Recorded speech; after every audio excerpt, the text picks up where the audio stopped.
Сәлеметсіңдер ме оқушылар? Бүгінгі сабақтың тақырыбы «Жүр, думанға барамыз».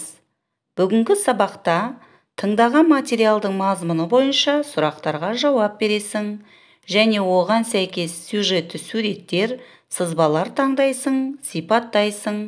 Мұғалімнің қолдауымен шағын мәтіндегі жіктік жалғаулы сөздерді ауызша, жазбаша тілде қолданасың. Жаңа сөздерге назар аударайық. Жарайды, демалыс күні, қыдырамын. Сен бүгін не істейсің? Мен қыдырамын. Сен қыдырасың. Ол қыдырады. Ертең демалыс. Жарайды, барамыз. Оқушылар, жаңа сөздерді сөздік дәптерімізге жазып алайық.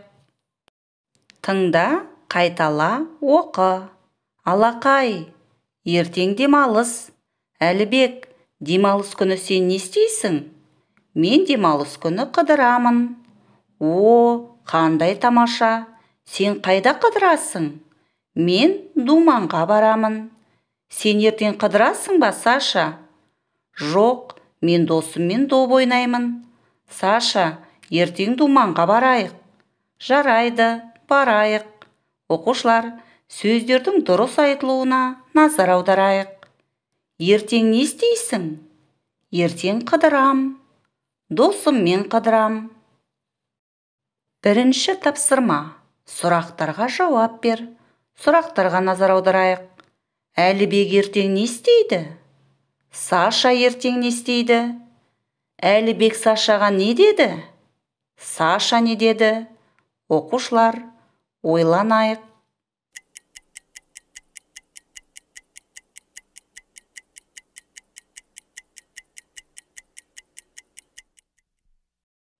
Сұрақтарға қалай жауап бердік? Жауабын бірге тексерейік. Әлібек ертең не істейді? Әлібек ертең қыдырады. Саша ертең не істейді? Саша ертең досымен доп ойнайды. Әлібек Сашаға не деді? Әлібек Сашаға думанға барайық деді. Саша не деді? Саша жарайды, барайық деді. Оқушылар, сендердің де жауаптарың осындай болды деген ойдамын. Екінші тапсырма. Көп нүктенің орнына тиісті қосымшаны қойып жаз. Оқушылар, іске сәт.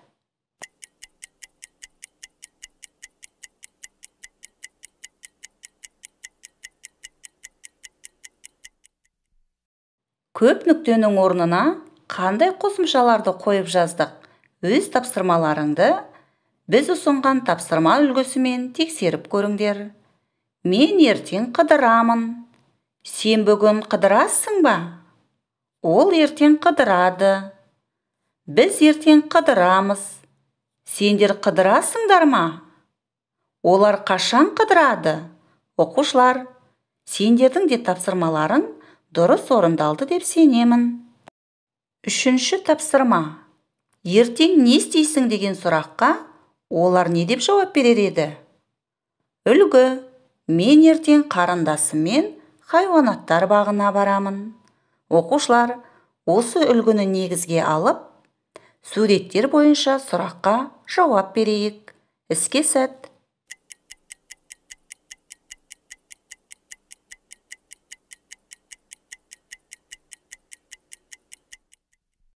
Ертең не істейсің деген сұраққа қалай жауап бердіңдер?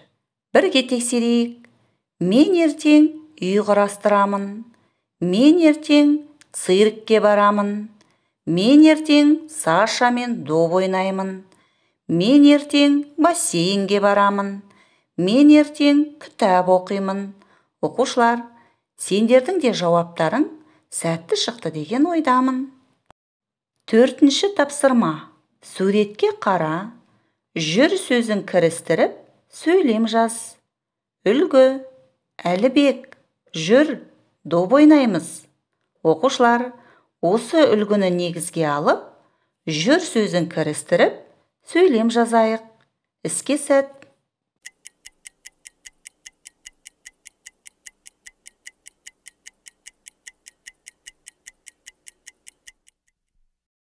Жүр сөзін кірістіріп, қандай сөйлемдер жаздық? Бірге тексерейік.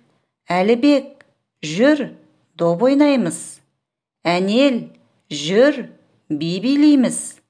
Саша, жүр, сурет саламыз. Әділ, жүр, мультфильм көреміз. Саша, жүр, думанға барайық. Әлібек, жүр, саябаққа барайық. Оқушылар, сендердің де сөйлемдерің сәтті шықты деген ойдамын. Кел жаттығайық. Оқушылар, Мекенбай Омарұлының өлеңін бірге оқып жаттығайық. Жексенбіде бос отырмай қамалып, жексенбекпен масақ тердім қабалып. Сонымен оқушылар, бүгінгі сабақтан не үйрендік? Тыңдаған материалдың мазмұны бойынша сұрақтарға жауап бердің, және оған сәйкес сюжетті суреттер, сызбалар таңдадың, сипаттадың. Мұғалімнің қолдауымен шағын мәтіндегі жіктік жалғаулы сөздерді ауызша, жазбаша тілде қолдандың. Енді бүгінгі сабағымызға кері байланыс жасайық. Сендерге барлық тапсырма түсінікті болды деген ойдамын. Үйге тапсырма 112-ші беттегі 5-ші тапсырма. Демалыс күні не істейміз тақырыбына 3-4 сөйлемнен тұратын мәтін құра. Оқушылар, сабақ аяқталды, сау болыңдар.